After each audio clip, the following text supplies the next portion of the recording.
வணக்கம்ப்பா. எல்லாருக்கும் வணக்கம்.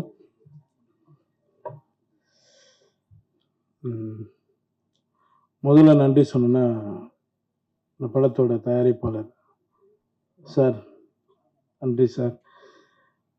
என்ன ரொம்ப கஷ்டப்பட்டு இந்த படத்தை பண்ணார். என்னால் இல்லை, அவர் ஃபைனான்ஸ் ரீதியாகவும் எல்லா விதத்துலேயும் ரொம்ப கஷ்டப்பட்டு இந்த படத்தை பண்ணார்.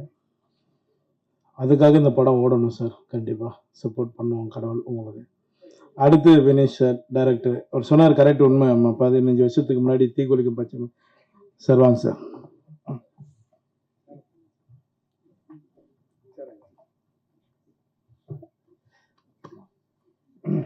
பேசுறீங்களா சார்?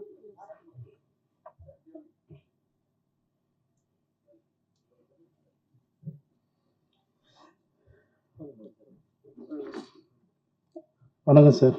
தானு சார். ஒரு 15 வருஷத்துக்கு முன்னாடி தீக்குளிக்கும் பச்சை மரம் படத்தில் வந்து பிரஜன் ஹீரோ. அவர் சொன்ன மாதிரி, சார் சொன்ன மாதிரி வினேஷ் சார் டைரக்ஷன் பண்ணார். அதில் ஒரு சின்ன கேரக்டர் பண்ணாங்க, அவரோட ஃப்ரெண்டு கேரக்டர் பண்ணோம். 1000 ரூபா சம்பளம் தரேன் அப்படின்னாரு. சரி ஓகேங்க அப்படின்னு ரொம்ப வருஷம் விட்டு அதுக்கப்புறம் நாங்கள் எங்கள் 2 பேருக்கும் கான்டாக்ட் இல்லாமல் இருந்தது.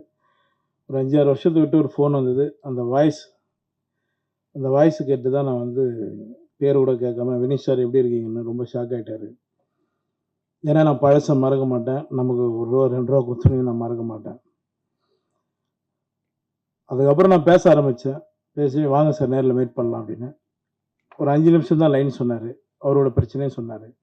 ஓகே படம் பண்ணலாம் சார், நீங்கள் படம் ஸ்டார்ட் பண்ணுங்க அப்படின்னு. பண்ண படம் தான் இந்த படம். இந்த படத்தில் நடித்த எல்லாருக்குமே நான் நன்றி தெரிவிச்சுக்கிறேன்.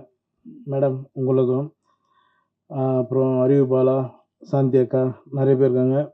மது அம்பட் சார் வந்து அவர் சார் சொன்ன மாதிரி அவருக்கு வயசாகலைங்க இன்னும். எனக்கு ஒரு கதை சொல்லியிருக்காருங்க, டைரக்ட் பண்ண போகிறாரு.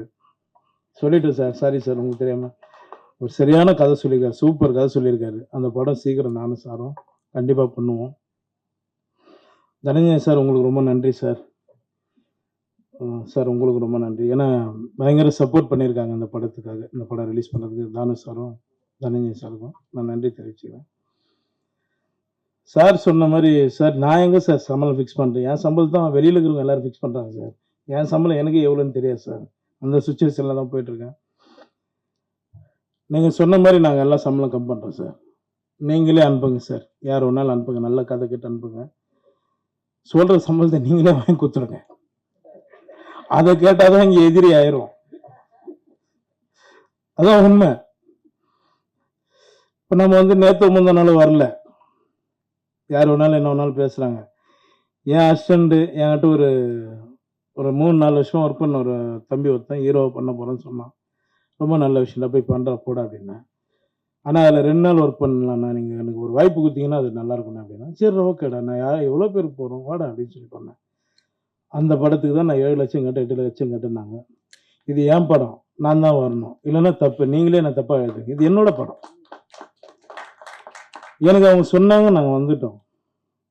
நான் சொல்லட்டோம்மா, இன்னைக்கு பெரியவங்க இருக்காங்க, அவங்க இதில் சொல்லட்டுமா? எனக்கு எவ்வளோ பேர் பணம் தரேன்னு தெரியுங்களா? லிஸ்ட் எடுத்து கொடுக்கட்டுங்களா? உங்களால் வாங்கி கொடுக்க முடியும்னா சொல்லுங்க, நான் எடுத்து கொடுத்துறேன். ஏன் சார் உங்கள் லிஸ்ட் இருக்கான்னு என்ன கொடுக்குறோம், கண்டிப்பாக கொடுக்குறோம்.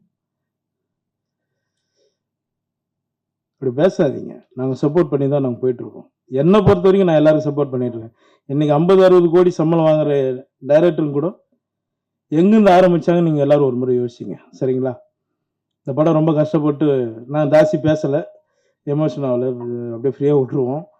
பேசுகிறவங்க பேசட்டும், கடவுள் பார்த்துக்குவோம், அவ்வளோதான். நான் எதுவும் பேசலைங்க. இந்த படத்துக்கு சப்போர்ட் பண்ணி இந்த படத்தை எப்படியாவது நீங்கள் தான் ஜெயிக்க வைக்கணும். உங்களோட ஆதரவு எங்களுக்கு வேணும். ரொம்ப நன்றி, எல்லாருக்கும் ரொம்ப நன்றிங்க. எனக்கு 6:30க்கு ஃப்ளைட்டு. நான் பெங்களூர் போகணும். அதனால தான் நான் 4:30 மணிக்கு போனேன்னு தான் ஒரு 1/2 hour எக்ஸ்ட்ரா இருக்கேன். ரொம்ப நன்றிங்க, எல்லாருக்கும் ரொம்ப நன்றி. தேங்க்யூ.